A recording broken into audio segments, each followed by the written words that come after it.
Hi friends, welcome to my channel. இன்னைக்கு 12th mathsல applications of differential calculusல example வந்து 7.12 தான் பார்க்க போறோம். Find the point on the curve y is equal to x cube minus 3x square plus x minus 2 at which the tangent is parallel to the line y is equal to x அப்படின்னு சொல்லி கொடுத்திருக்காங்க. நம்ம என்ன கண்டுபிடிக்க போறோம்னா point தான் கண்டுபிடிக்கணும். பாயிண்ட்னா என்னன்னா x, y அதுதான் வந்து நம்ம கண்டுபிடிக்க போறோம். இது ஒரு ஈக்குவேஷன் வந்து கொடுத்திருக்காங்க. இதுவும் ஈக்குவேஷன் தான். இந்த மாதிரி ரெண்டு ஈக்குவேஷன் வந்து கொடுத்திருக்காங்க. ஃபர்ஸ்ட் நம்ம இங்க கொடுத்திருக்காங்களா இதை வந்து எழுதிக்குவோம். அப்போ y is equal to x cube minus 3x square plus x minus 2. இதை வந்து டிஃபரன்ஷியேட் பண்ண போறோம். y வந்து x பொறுத்து தான் டிஃபரன்ஷியேட் பண்ண போறோம். அப்ப dy by dx is equal to இது வந்து என்னன்னா x cube வந்து x power n ஃபார்மட்ல இருக்கு. n into x power n minus 1. சரிங்களா? அப்ப n க்கு பதிலா 3 இருக்கு. அப்ப 3x squared minus இதுவும் தான் x power n ல தான் இருக்கு. இந்த 2 முன்னாடி வரும். அப்ப 3 into 2 6 x differentiate பண்ணா 1.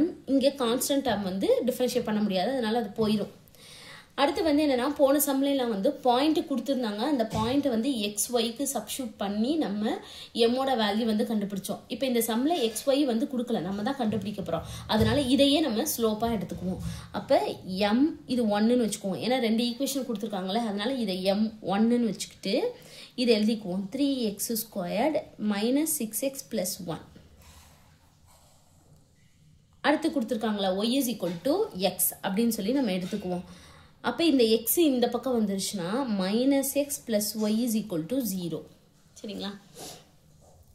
இப்போ இதுக்கு நம்ம m2 அதாவது ஸ்லோப் கண்டுபிடிக்கிறோம்னா எப்படினா minus coefficients of x divide coefficients of y. அப்ப m2 is equal to x ஓட coefficient minus 1. ஏற்கனவே இங்க ஒரு மைனஸ் இருக்கு. அப்ப plus 1. கீழ y ஓட coefficient 1. அப்ப m2 ஓட வேல்யூ 1. அப்ப m1 m2 வந்து நமக்கு தெரிஞ்சிச்சு. சரிங்களா? இங்க வந்து இங்க பாருங்களேன். இந்த tangent is parallel to the line அப்படினு சொல்லி இந்த parallel ஒரு வார்த்தை வந்து இருக்கு. அப்ப என்ன எழுதணும்னா m1 equal to m2. சரிங்களா?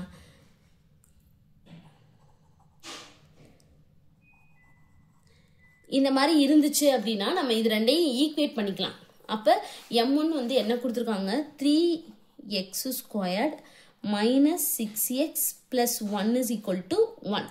இந்த 1 இந்த பக்கம் போயிடும். அப்ப போயிடுச்சுனா 3x squared minus 6x இது plus 1 minus 1 is equal to 0. அப்ப இது ரெண்டு கேன்சல் ஆயிடும். அப்ப நமக்கு என்ன இருக்கும் 3x squared minus 6x is equal to 0. இது 3யும் காமனா இருக்கு, xம் காமனா இருக்கு. நம்ம வெளியே எடுத்துருவோம். 3x வெளியே எடுத்தோம்னா இந்த இடத்துல ஒரு x மட்டும் இருக்கும் மைனஸ் இதுல 3 2s ஆர் தான் 6. அப்ப 3 போயிடுச்சுனா இங்க 2 இருக்கும், x போயிடுச்சு. அப்ப 2 மட்டும் தான் இருக்கும். 3x is equal to 0, x minus 2 is equal to 0. அப்படின்னு சொல்லி நம்ம எடுத்துக்குவோம். 3x is equal to 0, x minus 2 is equal to 0. அப்ப x is equal to 0, இங்க x is equal to plus 2.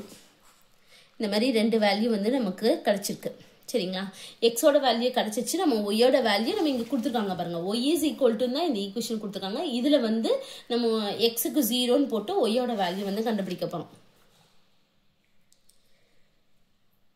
இப்போ y is equal to என்னது x cube அப்படினா 0 cube 0 minus 3x squared இதுவும் 0 plus x இதுவும் 0 minus 2. அப்ப y is equal to என்னது minus 2. அதேதான் இதுலயும் ஏனா y நான் இங்க எழுதிறேன். y is equal to x cube minus 3x squared plus x minus 2. இதுல தான் சப்ஸ்டிட்யூட் பண்ண போறோம். சரிங்களா? ஏனா இந்த क्वेश्चनல கொடுத்திருக்காங்க. இப்போ இது 2 ன்னு சப்ஸ்டிட்யூட் பண்ணோம்னா 2 cube 8 minus 3 into 2 squared 4 plus 2 minus 2. plus 2 minus 2 cancel ஆயிடும். சரிங்களா? அப்போ 8 minus 12. அப்போ y is equal to minus 4. அப்ப ரெண்டு இது நமக்கு கிடைச்சிருக்கு. எப்படி கிடைச்சிருக்குன்னா 0, minus 2 அடுத்து 2, minus 4 அப்படின்னு சொல்லி ரெண்டு பாயிண்ட் வந்து நமக்கு கிடைச்சிருக்கு. இதுதான் வந்து அந்த பாயிண்ட்ஸ். இதான் வந்து ஆன்சர். அவ்வளவுதான் இந்த சம். 0னா இந்த x 0, -2 இங்க 2, -4 அதை தான் வந்து எழுதியிருக்கேன். அவ்வளோதான் இந்த சம். தேங்க்யூ.